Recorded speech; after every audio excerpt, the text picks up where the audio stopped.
The senator from New Hampshire.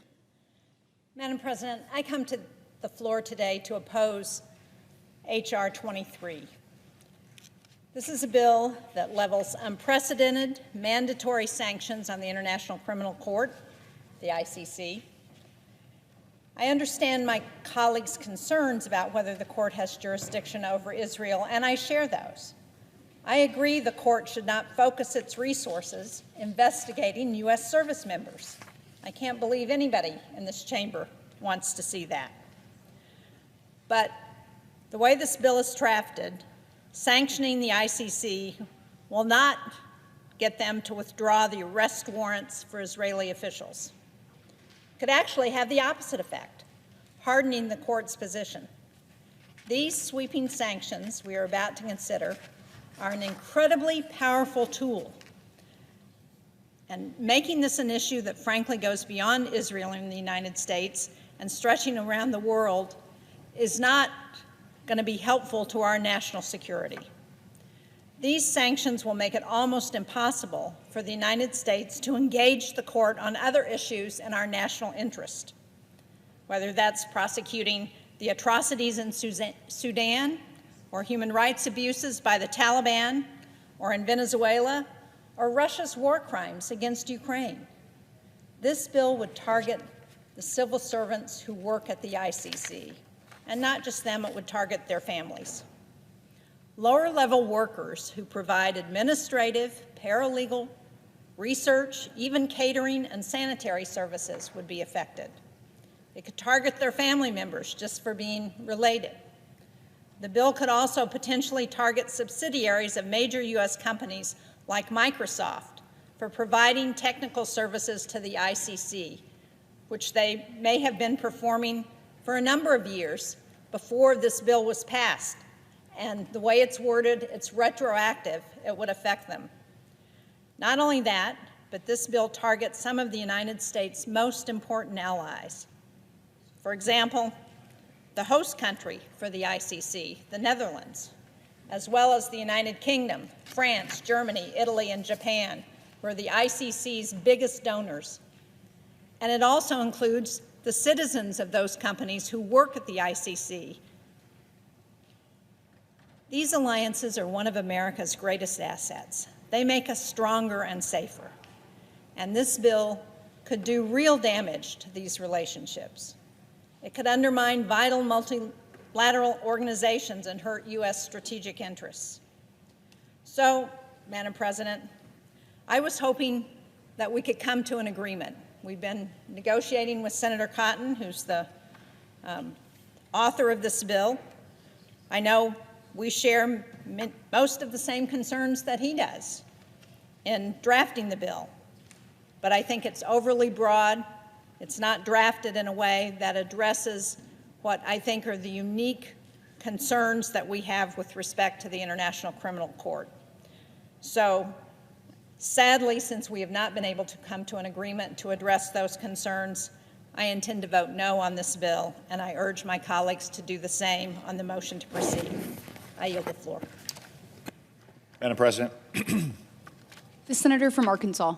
I ask unanimous consent that the mandatory quorum call with respect to the motion to invoke cloture on the motion to proceed to calendar item number 3, H.R. 23, be waived.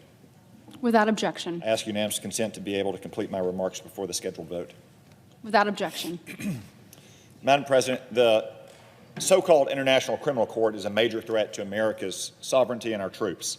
That threat was clear from the court's founding in 2002, 23 years ago. It's why the United States never agreed to its jurisdiction. It's why, in the same year, Congress passed the American Service Members Protection Act, also colloquially known as the Hague Invasion Act, a law which authorizes the President to use all means necessary to release our citizens detained by the court.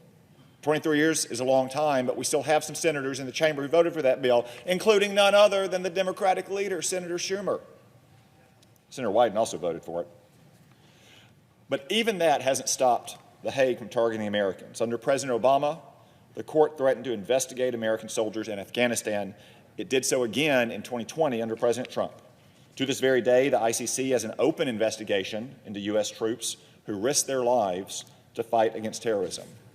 To be clear, the United States is not and will never be a member of the International Criminal Court.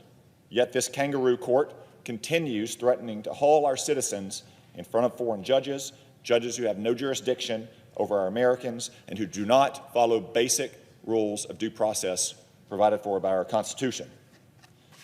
The State of Israel is another non-party to the court in The Hague, where anti-Semitism is regrettably alive and well. Although Israel has never consented to the court's judgment, the ICC issued arrest warrants for the leader of Israel and its former defense minister last November.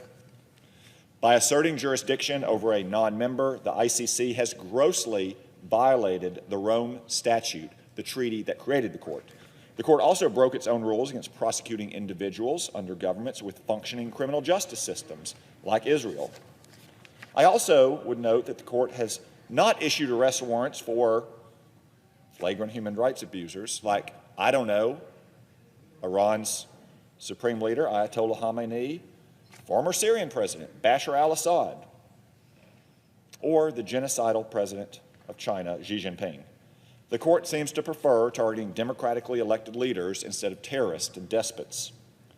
It's no secret that the court's targeting of Israel is a trial run to go after Americans. If they succeed against Israel, America will be next. That's why Congress must guarantee any acts of aggression by this court against our citizens and our friends will be met with a swift response. Our illegitimate Court Counteraction Act would sanction ICC officials involved in prosecuting any American, Israeli, or other allied citizen wrongfully targeted by the court. It would also revoke their visas. This act is a targeted and justified response to the constant threats of this court against our troops and our allies. That's why more than half of Americans said they would support sanctioning this court. It's also why every House Republican and 45 House Democrats voted for the bill earlier this month. Now, despite this broad bipartisan and public support, some of my Democratic colleagues still have concerns. So let me put their minds at ease. First, some have called the sanctions in this bill, quote, draconian. Far from draconian, these same property and visa restrictions were used by the Obama and Biden administration not once, not twice, but 49 times.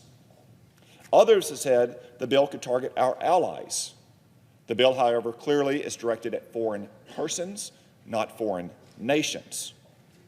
Okay, but still others have said the ICC bill targets, quote, citizens of our allies. Yes, if you are involved in illegitimately targeting Americans, you could face sanctions. This bill does not, once again, sanction foreign nations like the United Kingdom. But if British nationals at the court are targeting American citizens, you better believe they could face sanctions. Still others say it would undermine our alliances. Yet again, the bill only targets officials directly involved in action against the United States and our allies, not foreign nations. Furthermore, if passed as prologue, all of our allies will stick with the United States. When Congress passed the Hague Invasion Act in 2002 with Senator Schumer's vote, all of those nations entered agreements with us to continue their relationship with us, not with the court. Still others say that this would target foreign subsidiaries of American companies. I have worked with Senator Shaheen in good faith, and I commend her for her work with me on that over the last few days. It seems to have become clear, though, that these American subsidiaries don't want a narrow carve-out, they want a massive carve-out that would, in fact, allow them to continue in the future, say, providing information about American troops' actions in Afghanistan, which we do not think they should have. Again, every Republican in the House voted for this. 45 Democrats in the House voted for it. 2 Democratic senators who were in the House last year voted for it. Last April, I led several of my colleagues in a letter to the court's prosecutor, Karim Khan. The letter warned him against issuing arrest warrants to target Israeli leaders. We said, if you target Israel, we will target you. Despite this clear warning, he proceeded anyway, a gross insult to our friends in Israel and an even more dangerous threat in the future to American sovereignty. He and his court should now face the consequences, and I urge all of my colleagues to vote on this motion so we can continue debate on this critical legislation. Madam President. The Democratic leader. Thank you, Madam President. Now, Madam President, I have spent decades watching the International Criminal Court with a critical eye. From the beginning, even when I was in Congress, I was certain that the ICC would display the same anti-Israel bias that permeated the UN and other international organizations. Unfortunately, I believe subsequent years have proven me correct. While the ICC has undeniably done some good work, including going after President Putin and addressing atrocities in Darfur, their anti-Israel bias has taken over and become too much to ignore. Last May, 7 months after Hamas's horrific attack on Israel, the ICC made a shocking announcement. Instead of going after terrorist organizations who ordered the murder, rape, and abduction of innocent Israelis, the ICC's prosecutor chose to equate those ungodly actions with the justifiable response of the Israeli government. I know that's hard to comprehend, so I'll say it again. Last May, the ICC equated the Hamas terrorist organization with the Israeli government, betraying an anti-Israel bias that cannot be ignored, a bias that is deeply rooted, sinister, and which fuels the anti-Semitism resurging across the globe, including here in America, the country I love. It's hard for me to comprehend even today. And that false equivalence, I believe, is the reason we are here on the Senate floor considering an ICC Sanctions bill. The ICC bill is one I largely support and would like to see become law. However, as much as I oppose the ICC's deep bias against Israel, and as much as I want to see that institution drastically reformed and reshaped, the bill before us is poorly drafted and deeply problematic. It'll have many unintended consequences that undermine its primary goal. The bill as drafted would enable sanctions against American companies who have contracts to support the ICC's technology functions. These American companies do not make investigative or prosecutorial decisions. These American companies' employees do not recommend nor bring cases. These American companies do not demonstrate the same anti-Semitic bias that the ICC does. But the work of those companies does defend the ICC's computer network against Russian hackers who would like to expose witnesses who have shared information about Russian atrocities. A small fix could have been made to protect the work of those companies, but the Republican majority refused to make such a fix. The bill as drafted would also allow President Trump to arbitrarily sanction the heads of state of our allies. They all called and complained about that part because their countries are members of the ICC. During this time of world tumult, that's an unnecessary burden to place on our allies. By sanctioning our allies, this bill as drafted would hamstring the ICC's ability to go after Putin for his war crimes, giving him the best gift possible. Again, a small fix, which Senator Shaheen tried to get, would easily have addressed this concern. These fixes could have easily been made, and Lord knows Senator Shaheen tried to fix them. You see, once Leader Thune brought this to the floor, I asked Senator Shaheen, the ranking member of the Senate Foreign Relations Committee, to try to work with our Republican colleagues to address some of the drafting errors. Not changing in any way the way the ICC should be taken to task for the way they go after Israel, but these other changes unrelated to Israel. She and her staff worked tirelessly to find a way forward. But the Republican majority, the senator from Arkansas, refused to make these simple changes. Therefore, because they have chosen this partisan, non-consultative path, I will oppose the cloture on the motion to proceed, with the fervent hope that the other side will realize their error and their careless drafting and resume real conversations with us. A bipartisan agreement is still very possible, and we hope and urge our Republican colleagues to sit down with us and come up with a bill that addresses the very real problems at the ICC without adversely affecting American companies and our allies. And I ask for the yeas and nays. Go ahead. The clerk will report the motion to invoke cloture. Here we go again. In just a little over 24 hours, federal funding will run out and the government will shut down. Let me state for the record that my Republican colleagues and I are ready to get on with matters and ready to fund the government for the rest of this year.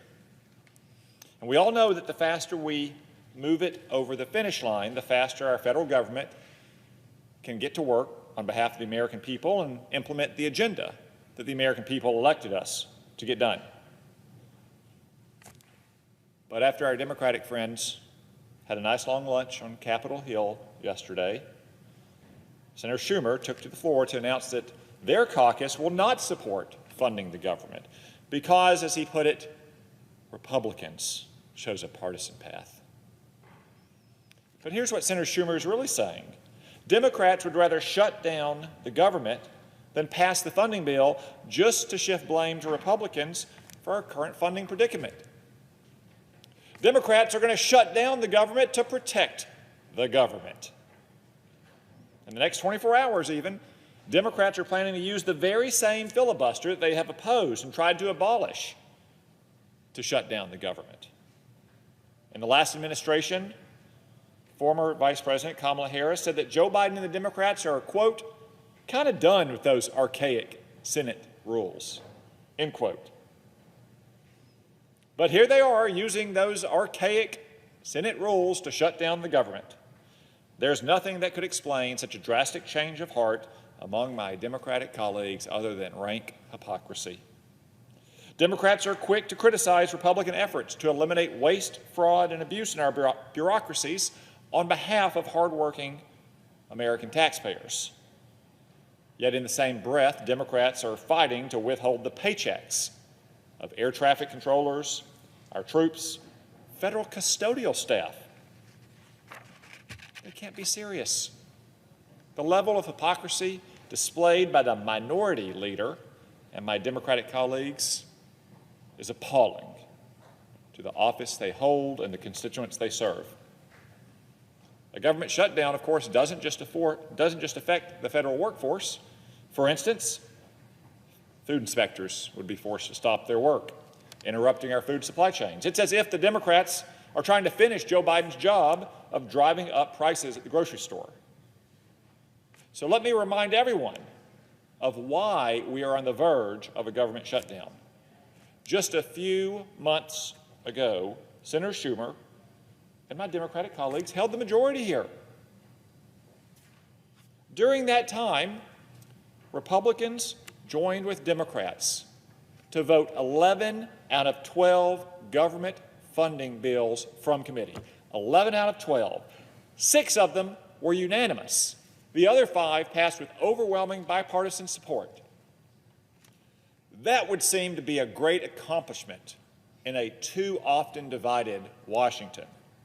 11 out of 12 bills, 6 unanimous, 5 with overwhelming bipartisan support.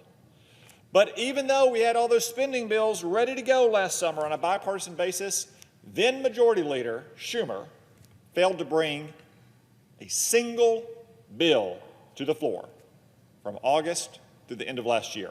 Not a single bill. Even though, yet let me say it again, 11 out of 12 passed out of committee, 6 were unanimous, and the other 5 were overwhelmingly bipartisan.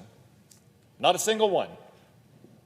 Senator Schumer had 224 days to bring those bills to the floor for a vote. 224 days. What did we do instead? He chose to prioritize election year stunts, trying to distract voters from Joe Biden's disastrous border crisis. He had a vote on mandating government-funded fertility treatments for biological men more important than funding the government. We also confirmed a whole host of unqualified Biden nominees you've never heard of for jobs you didn't know existed, not to mention a whole host of unqualified judges in states with 2 Democratic senators who couldn't have gotten confirmed for the first 4 years and were only jammed through in a lame duck session, when we also could have been passing those spending bills to fund the government so we wouldn't be in this position. Senator Schumer claims to care about the livelihoods of federal workers, but as leader, he seemed more preoccupied with putting on a big political show. And yet, here's Senator Schumer claiming that Republican partisanship is the reason for shutting down the government. Spare me. It continued this year. Since Republicans took over, he blocked negotiations that would have made this funding bill a bipartisan effort from the start. Senator Collins, the chair of the Senate Appropriations Committee, and Congressman Cole, the chair of the House Appropriations Committee, made multiple offers to their Democratic counterparts to negotiate on a bipartisan basis government funding bills just like we did last summer. But no, Senator Schumer blocked it time and time again until just a few days ago. Yet now, supposedly, the clock has run out. And he wants another 30 days. Another 30 days when he had 224 days last year to do this. When we've had over 60 days this year to negotiate on a bipartisan basis. No, the time for those negotiations has regrettably passed. It's time to finish last year's business and move on to this year's business. And Democrats have one last chance to join Republicans and support a simple year-long funding bill. Republicans invite and encourage our Democratic colleagues to join us in this effort to keep the government funded for the American people we all serve. Shutting our government down, as many of my Democratic colleagues are apparently considering, is not just some political stunt. There are real and consequential national security risks if they choose to go through with this reckless scheme. A government shutdown will disrupt military training and could force us to cancel planned exercises with our allies and partners. These are the very same alliances that Democrats claim to care so much about supporting and preserving. Furthermore, a shutdown will disrupt ongoing work to modernize our nuclear forces, which is already behind schedule. Any further delay could make this bad situation even worse. And the potential Schumer shutdown will hurt military preparedness by slowing recruiting, creating uncertainty in our defense supply chains, and impacting our ability to produce badly needed munitions. This is not the message of strength that we want to send to the allies we stand beside and the enemies we stand against. To my Democratic colleagues who still believe that shutting down the government is the principal choice, that you need to, again, it's hard for me to explain their position, shut down the government to protect the government. Let me ask you simply, what does voting no accomplish? 6 months ago, Senator Schumer said, quote, "If the government shuts down, it will be average Americans who suffer most," end quote. That was Senator Schumer. What's happened in the last 6 months? Nothing, as far as I can tell, except who the American people elected to lead the government. So if the Schumer shutdown stunt is just a threat to get Republicans to agree to a fake short-term extension, that brings us right back to where we are now. Again, what's the point? The Democrats' hypocritical arguments reveal, once again, they're not serious about putting their duty to the American people above partisanship, pettiness, and pride. I invite them all to justify the Schumer shutdown to the parents who must postpone a trip to a national park with their children after months of saving and planning. Or explain your reasoning for the Schumer shutdown to the veteran who has already taken a day off work to sign up for health care at his regional benefits office, only to find it closed. Or defend the Schumer shutdown to the federal employee who puts all of her groceries on a credit card to make sure there's enough money left at the end of the month to cover her rent. My friends, we have two choices before us, and they're quite simple. Either keep the government open and working for the people, or shut it down to do what exactly, I don't know. I think we can all agree that the American people deserve better than a government that is a day late and a couple $1 billion short. So I encourage my Democratic colleagues, vote with us to simply fund the government. Let's not have a Schumer shutdown. Mr. President, I yield the floor. Senator from Arkansas. Thank you, Mr. President. Today, I urge my Senate colleagues to confirm Governor Mike Huckabee's nomination to be the next United States ambassador to Israel. I've had the privilege of knowing Mike, his wife Janet, and his children, John Mark, David, and Sarah, for many years. Mike's exemplary character, steadfast faith, and lifetime of servant leadership make him the right choice to represent the President in Israel, particularly at this critical moment. A friend, patriot, and fellow Arkansan, Mike graduated from Ouachita Baptist University with a degree in religion before attending Southwest Baptist Theological Seminary. As minister at Emmanuel Baptist Church in Pine Bluff and later pastor at Beach Street Baptist Church in Texarkana, Mike led congregations towards Christ-centered lives of faith, service, and charity. Throughout his time in ministry and later as president of the Arkansas Baptist State Convention, Mike encouraged others to grow in their faith by dedicating himself to spreading the good news of the gospel to all. For some unknown and largely inexplicable reason, Mike then left the pulpit and entered politics. Mysterious are the ways of the Lord indeed. As governor of Arkansas for more than a decade, Mike led the natural state toward a stronger and more prosperous future by building coalitions and gathering support from both sides of the aisle. Governor Huckabee cut taxes, created jobs, improved infrastructure, reformed education, and improved health care for all Arkansans. Mike was a solution-oriented, pragmatic leader who left a lasting legacy for generations of Arkansans and their families. Word on the street is he even played some small part in inspiring our current governor into public service. Now, as the United States ambassador to Israel, Mike will lead and strengthen our important diplomatic relationship with Israel with courage and conviction. Upon selecting Mike for this critical role, President Trump said, Mike will work tirelessly to bring peace in the Middle East. Couldn't agree more. Mike has been a lifelong friend of Israel and an ardent supporter and defender of Israel's right to exist. In 1973, Mike made his first trip to Israel as a recent high school graduate. The experience of visiting the biblical sites at the center of history had such a profound impact on the 17-year-old Mike Huckabee that he would go on to lead tens of thousands of people on similarly life-changing visits. Over the course of approximately 100 trips since 1981, Mike developed deep friendships with the people of Israel, Jewish, Muslim, and Christian alike.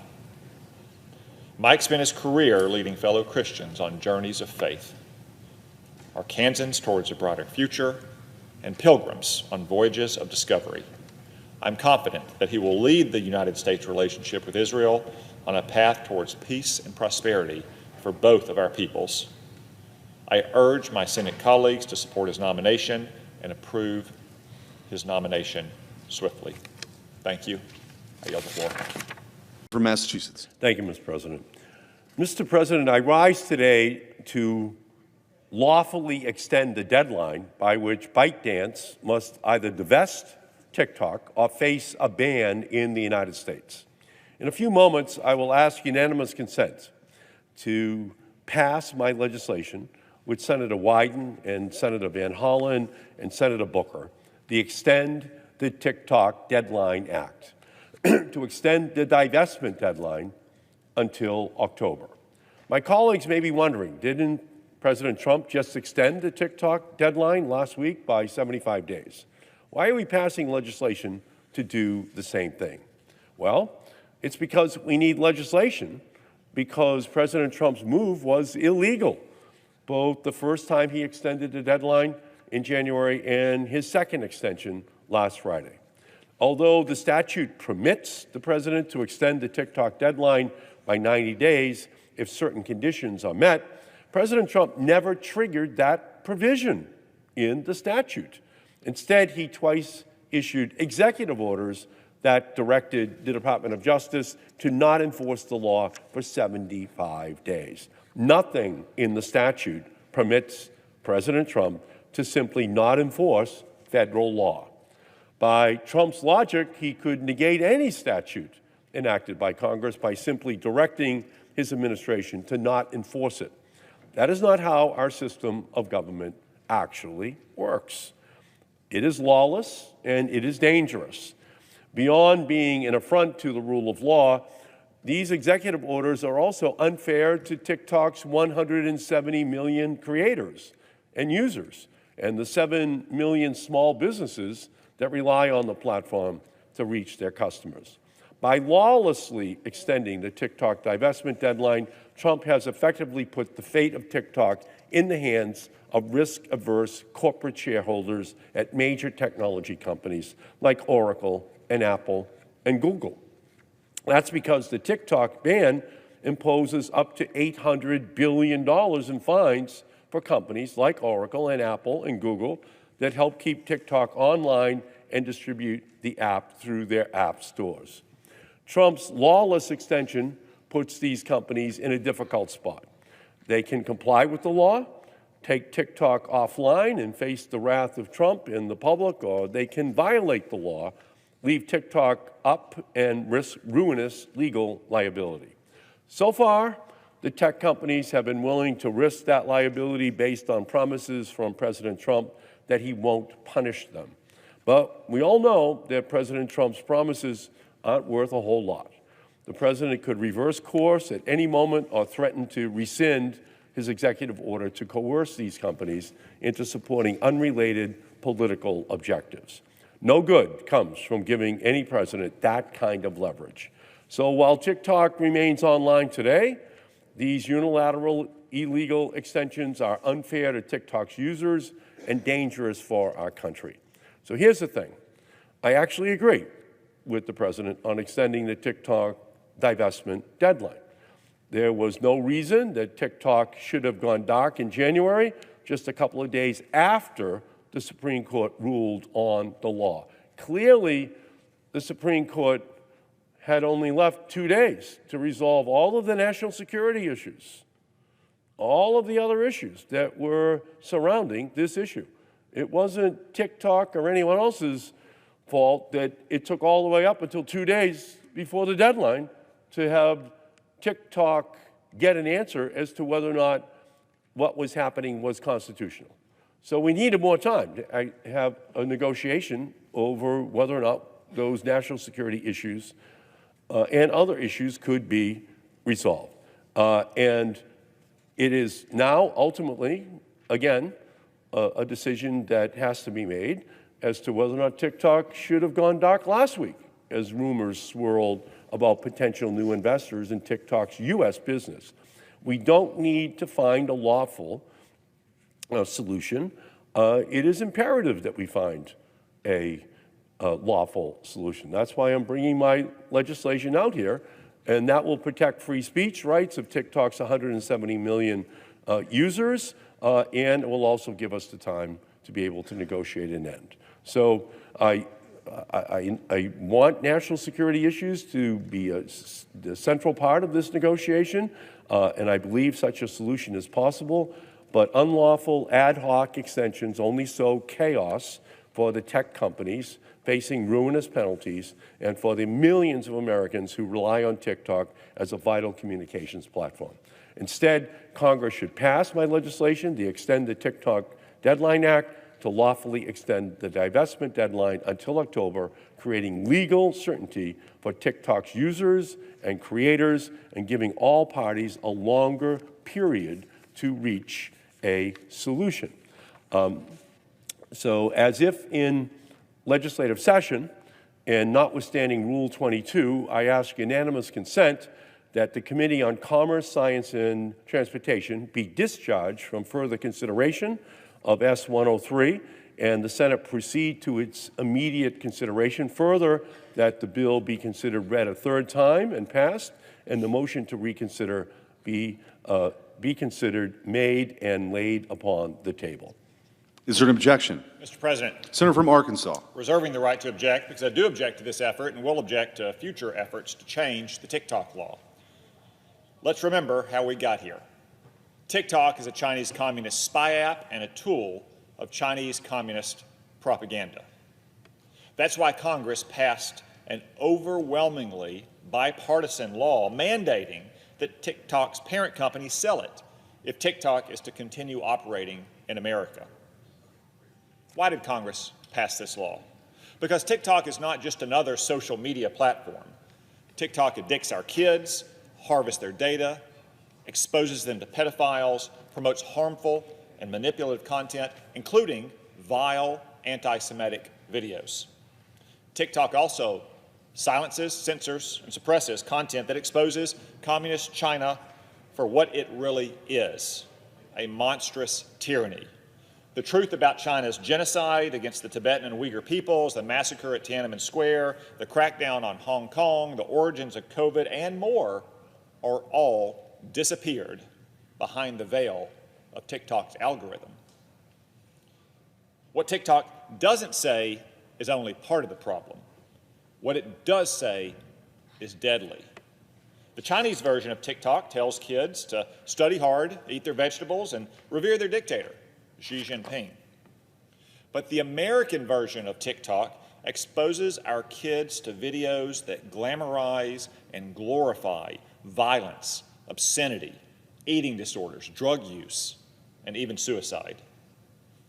TikTok's lethal algorithm has, without question, cost the lives of too many Americans.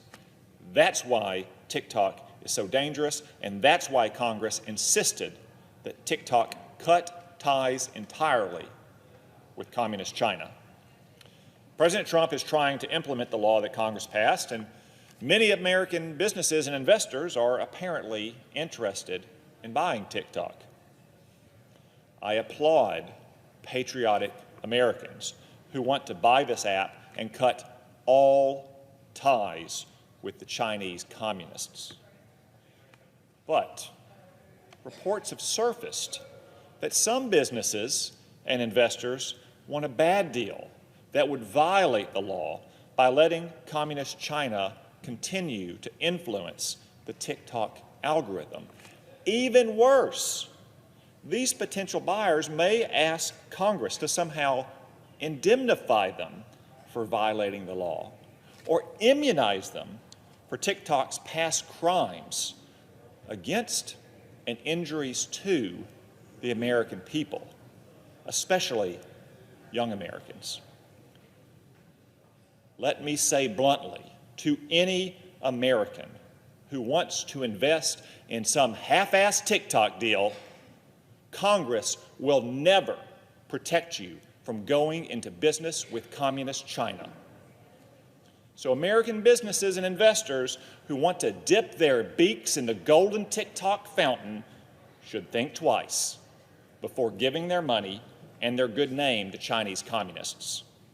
If the TikTok deal maintains any operational relationship with China, you'll be stuck with the consequences.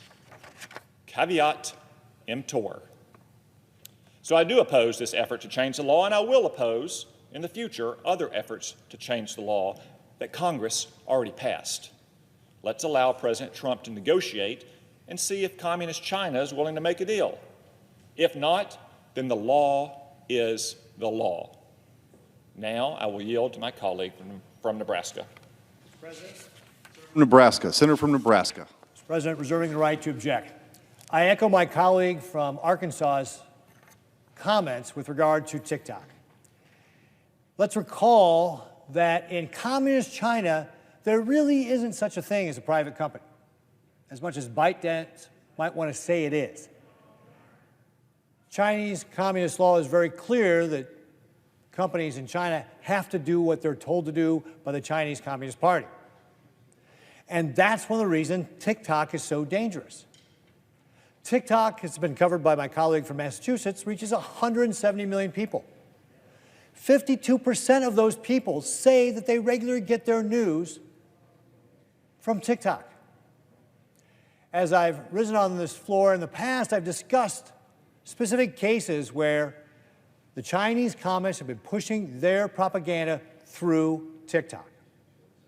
Now, let's also bear in mind that we would not allow any American TV, news station, even newspaper to be able to own as much of the American marketplace as TikTok has today. 170 million people. Current law says that you can only own 39%, for example, of a TV marketplace across the country. That would roughly equate to about 50 million households in the United States, far above what we're seeing here with what TikTok has access to. So if we're not going to allow Americans to be able to have such broad access to our population, why on earth would we allow the Chinese Communist Party to do it? And by the way, the Chinese Communist Party has no First Amendment rights in this country. ByteDance was given 270 days to make a deal. The communist dictator Xi Jinping clearly did not want it. They tried to lobby us. They avoided getting a deal done. President Trump came into office. They are still avoiding getting a deal done. The people who are taking on the liability here are the companies that are facilitating this. I urge those companies to reconsider. You should think carefully about what you're doing. The law is very clear. TikTok needs to be sold to an American owner to continue operation. Not some half-baked plan, as my colleague from Arkansas was describing, where the Chinese Communist Party would still have influence on the TikTok algorithm, still have the ability to push their propaganda to the American people. That cannot happen. We need to make sure that the Chinese Communist Party cannot do that in our country. Again, we won't allow other TV or radio stations to have that much access. Why on earth are we doing for the Chinese Communist Party? It is absolutely ludicrous. We need to keep the pressure on. We need to make sure that TikTok is sold. I echo my colleagues' comments with regard to any sort of future Chinese ownership that would allow them to be able to continue to do this. We need to make sure that this is no longer going to threaten our young people. And therefore, Mr. President, I object. The objection is heard. Mr. President. The senator from Massachusetts. Thank you, Mr. President. I just want to reiterate what I said in my remarks, that ByteDance ownership to TikTok does create national security risks. But I also agree with my colleague who just spoke. My colleague who just spoke said, let's allow the president to continue to negotiate. Well, that's what my legislation does. It says that the president has out until October to negotiate a resolution that solves the national security related issues. And that time is needed because, in response to my colleague who said that he doesn't want a half-baked solution, well, that's what would happen if there was a rush to try to negotiate. So we need to give the president the legal space passed by the Senate and the House to be able to negotiate. That's all I'm asking for. What the president is doing right now is illegally extending the time, creating a cloud of legal jeopardy over all of the American companies which deal with TikTok right now.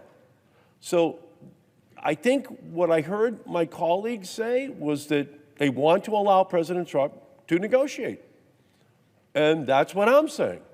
Except I'm saying let's do it with the Senate having passed the legislation that gives him the time to do it in a very deliberate way so that the answer is not half-baked and that ultimately we can get to a resolution of this issue. And I'll also note, by the way, that in a filing at the U.S. Circuit Court of Appeal that the intelligence community did in fact say that they have no information that the Chinese government has, in fact, compromised this information that can be used against the United States at this point in time. And I would also add that I do agree with my colleague when he says that TikTok does prey upon young people, does contribute to mental health issues, especially amongst the teenagers and children in our society. But so doesn't YouTube, and so doesn't Facebook. So doesn't every one of the American sites. So if we want to deal with the problem of social media creating problems for young people in our society, let's pass a law. Let's pass a tough law. That's the law that I have been able to get out of the Senate Commerce Committee. It's a tough law. It's a Child Online Privacy Protection Act up to the age of 16. And it says to companies, if the parents want this, you've got to delete any information you've gathered about the child. It says that you can't target a teenager or a child with ads. Let's pass that law on the Senate floor. Not just for TikTok, but for the American companies as well, which invented this targeting of children. That's invented here, the targeting of children, exploiting of teenagers, causing this mental health crisis in our nation. So it's time for us to, in my opinion, pass the legislation that has been objected to by my colleagues on the Republican side of the aisle, so that the president has the time to negotiate with the Chinese, with TikTok, about the national security issues, so that it's so that there is a divestment that does work and provides real security for Americans. But the next issue arrives immediately, because even if there is a divestment, that TikTok that is then American-owned, theoretically, is going to be targeting teenagers and children just the same way that every other American social media company does. Where's the concern about that? I hear it, but I don't hear any legislation coming out here on the floor from the Republican leadership to deal with the crisis, which everyone knows is front and center in our society right now. So I think this debate really gives us a great opportunity to have a wider conversation about all of the impact which social media is having upon our society. And with that, Mr. President, I yield back.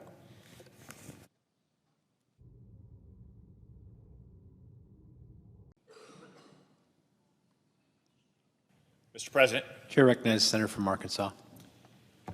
Well, here we go again. Hamas is on the verge of defeat, so it's cranked up the propaganda machine once again. Now, Hamas wants the world to believe that Israel has undertaken a campaign of deliberate starvation of the Gazan population. And as usual, Hamas can count on an international media and political chorus to fight their battles for them and try to bully Israel into submission. So I'd like to set the record straight. First, let me observe that no decent person wants to see innocent children caught in the crosshairs of war and suffering from hunger and malnutrition. Israel agrees, of course. That's why, since Hamas started this war with its brutal atrocities, Israel has helped bring into Gaza approximately 96,000 trucks containing nearly 1.5 million tons of food, 46,000 tons of medical supplies, 60,000 tons of water, and around 170,000 tons of shelter equipment. Put simply, children in Gaza aren't going hungry because of lack of supplies from Israel. They're suffering because Hamas uses food and humanitarian aid as a weapon to stay in power. Now, you may see these easels next to me and believe I'm about to show you heart-wrenching images of malnourished kids. That's what some more gullible senators have done lately, and I'm afraid to say gullible might be a charitable way to describe their motives. Much like the New York Times buying hook, line, and sinker the images of Gazan children afflicted with terrible diseases, but passed off as malnourished. But no, I have other images to show, namely the immense volume of food that's being ruthlessly withheld from the children of Gaza. Pallets and pallets of United Nations aid are just waiting to be distributed to the children of Gaza. Some of these contain canned goods, such as chickpeas, white beans, green peas, and carrots. But these supplies, at this very moment, are sitting and baking in the hot sun instead of feeding hungry kids. While this situation is shocking, it's not at all surprising. After all, Hamas's infiltration of UN aid mechanisms is well documented. Time and again, we have seen Hamas terrorists divert aid shipments to themselves or loot delivery trucks, only to resell the supplies on the black market at outrageous prices. Last year, this terrorist-infiltrated aid system, managed by the UN and others, allowed Hamas to rake in more than $500 million in profit. Profits that fund Hamas's campaign of terror against Israel and its own people. How critical is this systematic theft to Hamas's grip on power? Well, one of Hamas's chief demands in recent ceasefire negotiations has been the dismantling of the Gaza Humanitarian Foundation, a new charity created specifically to end Hamas's stranglehold on aid and supplies. The foundation has even offered to distribute UN aid for free, despite the risk to its own people. And much of this aid, which is sitting in the sun and partly taxpayer funded, is already inside Gaza. It simply needs to be picked up and distributed. But the offer has fallen on deaf ears because Hamas uses humanitarian aid as a tool to fund, facilitate, and fight its war against innocent children, against Israel, against the civilized world. And Hamas's cheerleaders, apologists, and dupes in Europe and America, and sadly here in the U.S. Senate, once again turn a blind eye to Hamas's crimes, blaming instead Israel and the Gaza Humanitarian Foundation. They demand that Israel agree to a ceasefire that preserves and rewards Hamas, while also delivering even more humanitarian aid to Gaza for Hamas to steal and exploit.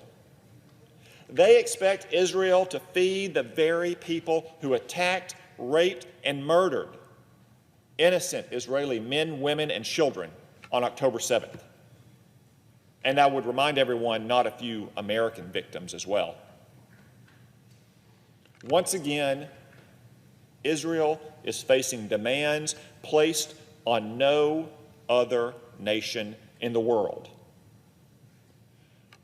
I don't recall from my history lessons, for instance, the United States providing humanitarian aid to Germany and Japan in World War II. On the contrary, the Allies imposed naval blockades that led to widespread shortages in those enemy nations. When, in the annals of history, has the victim of an unprovoked war of aggression ever been held responsible for the nutrition of the aggressor? Put simply, Israel doesn't have any responsibility to send a single loaf of bread to Gaza. I wonder why so many senators, pundits, podcasters, and European politicians impose this unique standard on the Jewish nation. Why could it be? But despite all that, despite the brutal slaughter of nearly 1,200 Israelis on October 7th, despite Hamas's continued repression of its own people Israel is still delivering aid to Gaza, while Hamas rips it from the hands of hungry children. Once again, we see very simply and very clearly in this war who is on the side of justice and who is on the side of evil. And I would ask anyone who places these singular demands on Israel, whose side do you want to be on? And if you truly care about the children of Gaza, as I do, as Israelis do, as any decent person surely does, I would encourage you to support President Trump's statement of moral clarity and strength from earlier this morning. The fastest way to end the humanitarian crises in Gaza is for Hamas to surrender and release the hostages. Mr. President, I yield the floor. Well, here we are again. Republicans merely want to fund the government for 7 weeks. The House of Representatives passed a simple bill with no partisan tricks or poison pills. Yet for the second time this year, the second time in barely 6 months, we again find ourselves on the cusp of a Schumer shutdown. Now, I'm not here to remind you that Senator Schumer came to the Senate in 1999, and since then he's supported and voted in favor of a continuing resolution to keep the government open more than 56 times. I'm also not here to remind you that when Senator Schumer was in charge last year, Democrats had 224 days to bring 11 bipartisan spending bills to this Senate floor. And even though 6 of these bills were passed out of committee unanimously, and the other 5 with overwhelming bipartisan support, then Majority Leader Schumer failed to bring a single one of those bills to the floor. Not one. I'm also not here to tell you about the impact the Schumer shutdown would have on our national security, on our economy, and on the American people and their families. Instead of doing any of that, I think I'll just let the Democrats speak for themselves. Let's turn the clock way back to the fall of 2013, when the series finale of Breaking Bad was aired and when the word selfie was added to the Oxford Dictionary. Though it may seem like ages ago, many of the Senate Democrats who are here now similarly found themselves on the edge of a government shutdown in 2013. Let's listen to what they had to say. Senator Durbin said shutting down the government was, quote, no way to run a country. Senator Hirono agreed, stating, quote, dysfunction is not the proper way to govern. Senator Warren also echoed her colleagues and explained, quote, hostage tactics are the last resort for those who can't otherwise win their fights through elections, can't win their fights in Congress, can't win their fights for the presidency, and can't win their fights in courts. I don't disagree. The American people made the winners very clear when they went to the polls last November, and the Democrats lost their fights for Congress and for the presidency. I'd be remiss not to note all the left-wing radical policies that continue to be challenged and also lose through the courts. Out of touch with reality and fresh out of ideas, the Democrats have made a short-sighted play to back the Schumer shutdown. Look at the dog and pony show they're putting on right now. The Democrats are attempting to extort a laundry list of what President Trump has rightly called, quote, unserious and ridiculous demands. These demands include restoring taxpayer-funded health care for illegal aliens, wiping out a $50 billion rural hospital support fund, and sending your tax dollars overseas for climate initiatives. In short, Democrats want to add $1.4 trillion in new spending to pay for the partisan pet projects that were soundly rejected by the American people last November. Radical Democrats refuse to be reasonable and negotiate in good faith. This reinforces a point that Senator Jack Reed made back in 2013 when he said, quote, "Forcing the government to shut down for reasons the vast majority of Americans disagree with is a terrible signal and could create undue hardships for families and businesses." This statement is as true now as it was then. Democrats who support the Schumer shutdown are voting to withhold the paychecks of air traffic controllers, our troops, federal custodial staff, and countless other hardworking Americans. As Senator Sanders put it in 2013, quote, "Shutting the government down will disrupt the economy and cost us jobs." Senator Schatz added, quote, "Every moment that the government remains closed endangers our economy and American families across the country." Bottom line, the Democrats have acknowledged that a shutdown is not some political stunt.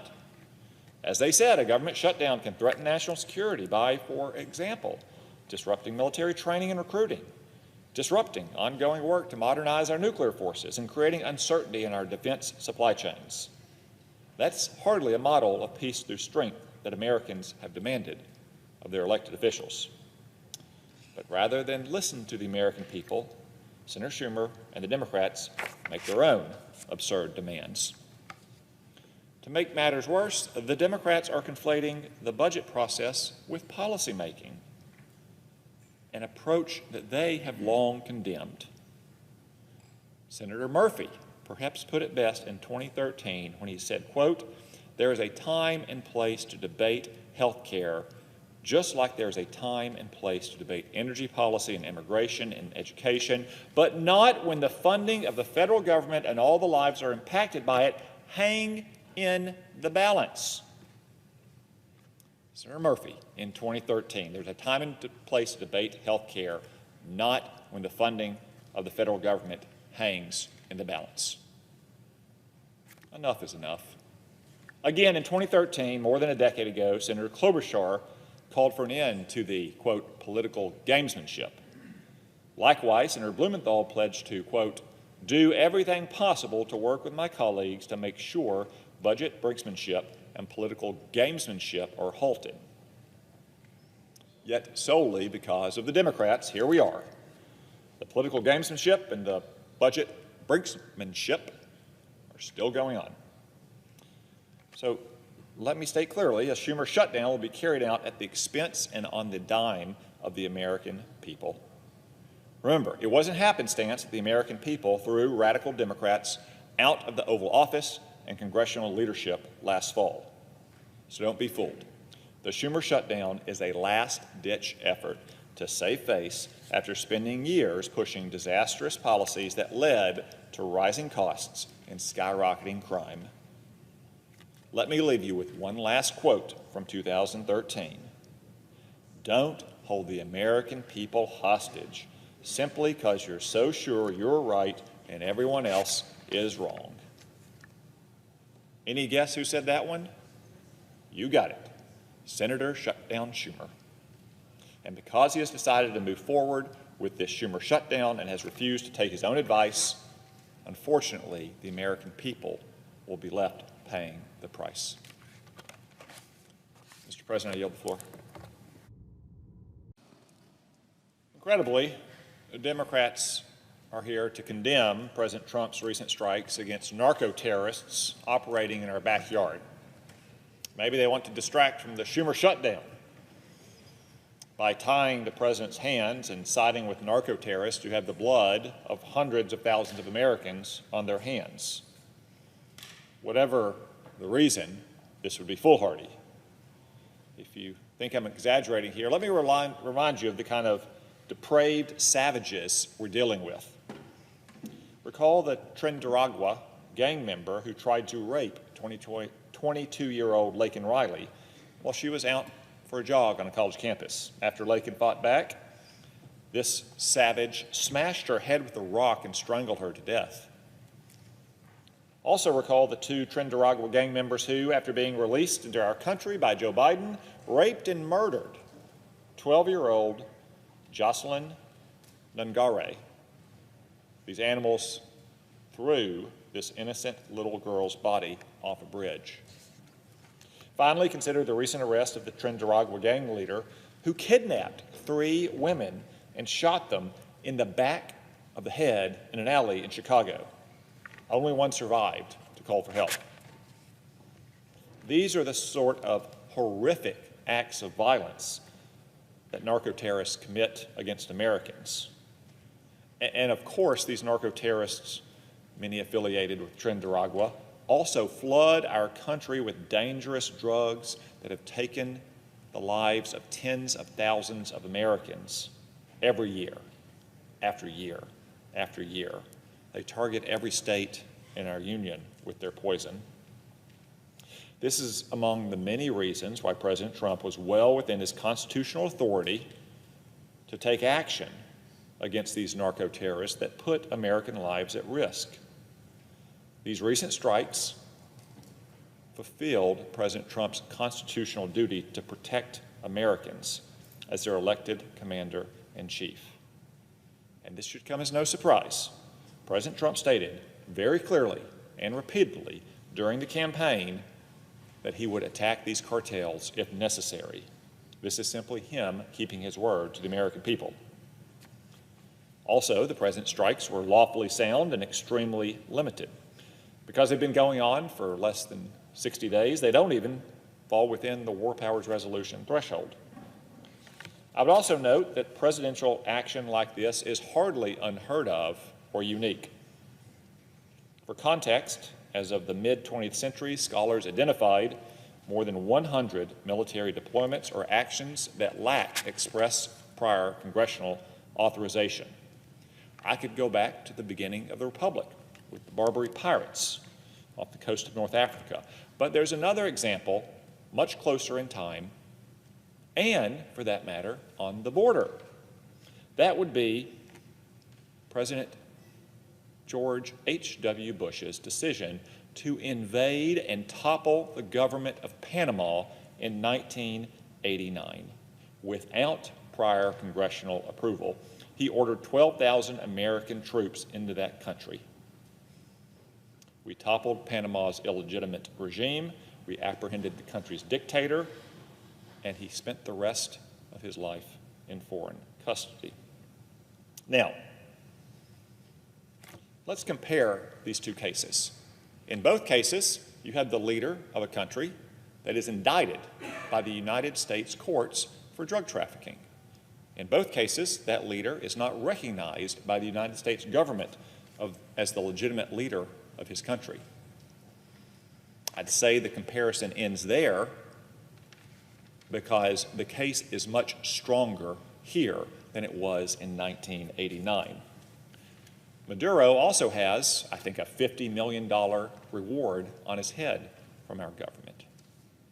Maduro is associated with a designated foreign terrorist organization. Noriega didn't have a reward. Noriega wasn't associated with a designated foreign terrorist organization. Maduro is in league with China, Russia, Iran, Cuba. Noriega was not. Yet, George Bush invaded Panama and overthrew its government. I don't hear many Democrats in retrospect saying that this was an unwise action or made our country less safe. And somehow Donald Trump is doing those things merely by striking a few boats of drug traffickers in international waters. Now, even if you had misgivings about these strikes, even maybe if you were a Democrat in Congress in 1989, as some of our colleagues were, and you condemned President Bush for taking action to defend our country, I would still point out that the resolution before us is overbroad. The resolution prevents the president from taking offensive action against any foreign terrorist organization designated on or after February 20th of this year. This includes the Iranian-backed Houthi terrorists in Yemen. It appears our Democratic friends have forgotten that the Houthis are responsible for at least 150 attacks against the United States and allied naval and commercial ships. which have killed at least 3 people. These terrorists have also targeted our friends in Israel, Saudi Arabia, the United Arab Emirates, mostly civilians for that matter. So if the Democrats had their way, President Trump would not be able to, for example, strike a secret meeting of senior Houthi leaders, wouldn't be able to strike imminent attacks on our friends in countries like Israel, Saudi Arabia, or United Arab Emirates. I think we should all agree that we want our president, when terrorists are gathered together, the purpose of planning attacks against American civilians, our troops, or our friends abroad, to have the authority necessary to take action. Now, the Democrats claim, oh, there's a carve-out in our resolution. Oh, we have a saving clause. We have a rule of construction that says our troops can defend themselves. Once again, they're misleading the American people. I invite you to read it closely. It may allow our sailors to defend themselves if these Houthi terrorists shoot a missile or a drone directly at their ship, but it absolutely ties the president's hands if, for instance, we have intelligence about a senior meeting of Houthi terrorist leaders. It absolutely ties the president's hands from protecting our friends in places like Jerusalem and Riyadh and Abu Dhabi. There's no question about that. It's the black letter of the resolution. It only goes for about 3 lines. I'd invite anyone to read it, and you'll understand that the Democrats are once again dissembling. No reasonable person denies the authority of the president to strike a terrorist threat on foreign soil. Yet the Democrats are here tonight questioning the president's authority to do the exact same thing in our own backyard. In international waters, no less, not even foreign territory. This is a dangerous double standard. Therefore, Mr. President, I encourage my colleagues to vote no on this resolution and to get back to the more pressing business of reopening our government. Mr. President, I yield the floor.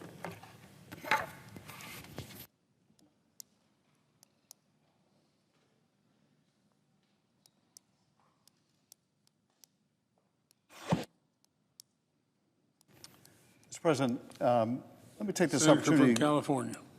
Thank you. Let me take this opportunity to address some of the remarks of my colleague, who has, I think, rightly pointed out the horrors of drug trafficking and those that are engaged in that poisonous, deadly trade. I agree with that. We should do everything we can to fight back against those who are trying to traffic that poison into this country. But here's the thing, and I agree with him about the murderous dictator that is Maduro. But here's the thing. If my colleagues in this Congress want to go to war with Venezuela, if they want to use military force to bring about regime change in Venezuela, or if they want to wage a literal war using the military and armed force to blow up traffickers, then they need to come to Congress and seek an authorization to use military force for that purpose, because our Constitution is clear. There are essentially 3 circumstances in which we can constitutionally use force. One is if the Congress declares war. We have not declared war on Venezuela. We have not declared a literal fighting war using military troops either. Or we authorize the use of military force. We have not done so.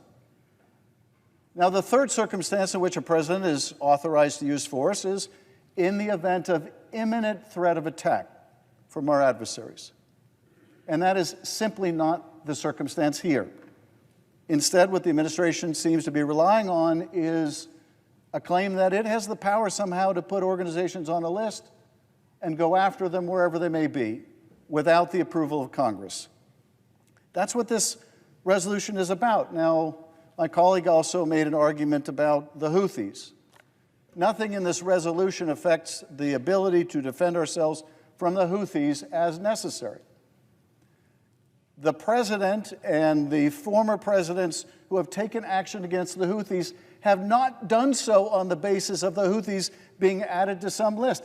Being added to a list, even a foreign terrorist organization list, empowers an administration to put sanctions on that organization, but being placed on a list by the executive does not give any greater authority to use armed force against an organization. The basis in which this president and previous presidents have used force against the Houthis is the Houthis have attacked us. And if the Houthis attack us again, the president will have the Article 2 power to defend ourselves. And nothing in this resolution touches that in any way, shape, or form. But let me just underscore the perils of what we're discussing today. Now, this is an article that just came out. I don't have the chance to vet it. Colombian president claims U.S. bombed Colombian boat in strike off Venezuela. So I don't know whether we have now struck a Colombian ship or what the circumstances were or who was on board. And that's exactly the problem. That's exactly the problem. Now, maybe this is real and maybe it isn't. But the fact that we don't know, the fact that the executive asserts the authority to blow up ships without coming to Congress for the authorization of that kind of force could invariably lead to mistakes, could also lead inadvertently to war with another country. This resolution says, you want to use force against narco-terrorists by blowing up ships, come to Congress for an authorization. Because at this point, you don't have it. If there's an imminent threat of attack, you have all the authority you need under Article 2. But if you want to engage in a war with Venezuela or regime change with Maduro and you want to use military force to do it, you need to come to Congress for an authorization. There being none, these strikes are unconstitutional and unlawful, and I would urge my colleagues to join Senator Kaine and myself in supporting this resolution. I yield, Mr. President. At long last, our friends in Israel have won the war by defeating the depraved Hamas savages that launched the heinous, unprovoked attack from Gaza on October 7th. After the most devastating assault on Jews since the Holocaust, which was followed by 2 years of fighting, suffering, and death, the living hostages are home, and a new day has dawned in the Middle East. Earlier this week, I joined my fellow Arkansans in rejoicing and thanking God for answering our prayers and bringing those hostages home to their families. At the same time we celebrate their reunions, though, we also pledge that we will never forget the innocent deceased victims of Hamas's atrocities, many of whom have not yet been properly laid to rest. We will work to secure their remains and honor their memory through our commitment to a lasting and enduring peace in the Middle East. When terrorists attacked, raped, maimed, and killed innocent Israelis and Americans and citizens of other nations on October 7th, the Middle East was forever changed, but not in the way Hamas intended. Instead of pressuring Israel to surrender, President Trump rejected the Obama-Biden policy of appeasement and weakness, and we backed Israel to the hilt. Because of President Trump's unrelenting pressure on Hamas and Prime Minister Netanyahu's decisive military action, Iran's terrorist ring of fire around Israel is now a ring of smoke, smoking ruins. We have crippled Iran's nuclear weapons program. We have weakened the Houthis. We have devastated Hezbollah. And we have destroyed Hamas's political and military leadership. This graphic shows just some of the depraved savages who are now rotting in hell. If you have a chance to be Hamas's next leader, you might want to think twice. This is how we deliver peace through strength. Though good has once again triumphed over evil, we must keep the pressure on to compel Hamas to demilitarize once and for all. As President Trump said this week, if they don't disarm, we will disarm them. Because let's be clear, there can be no lasting peace for Gaza with Hamas sitting at the table. For those who say otherwise, consider that as the rest of the world celebrates the return of the hostages and a ceasefire, Hamas terrorists have been publicly executing members of the opposition in Gaza in a last-ditch effort to hang on to their waning power. This is appalling, but not surprising, given Hamas's track record of using the people of Gaza as pawns to achieve its ultimate aim of eliminating Israel. Time and again, we've seen Hamas use innocent people as human shields and weaponize humanitarian aid by withholding food and supplies from children. These are the sort of vile intimidation tactics that Hamas terrorists have used for decades to remain in power. No more. Today, with our friends in Israel and the Arab world, we have the opportunity to chart a path toward peace and prosperity for the people of Gaza. And while today is a day for rejoicing, let it also serve as a reminder of one of history's timeless lessons. Bad things happen when you lose a war, especially when you started the war. These men can attest to that lesson. Mr. President, I yield the floor.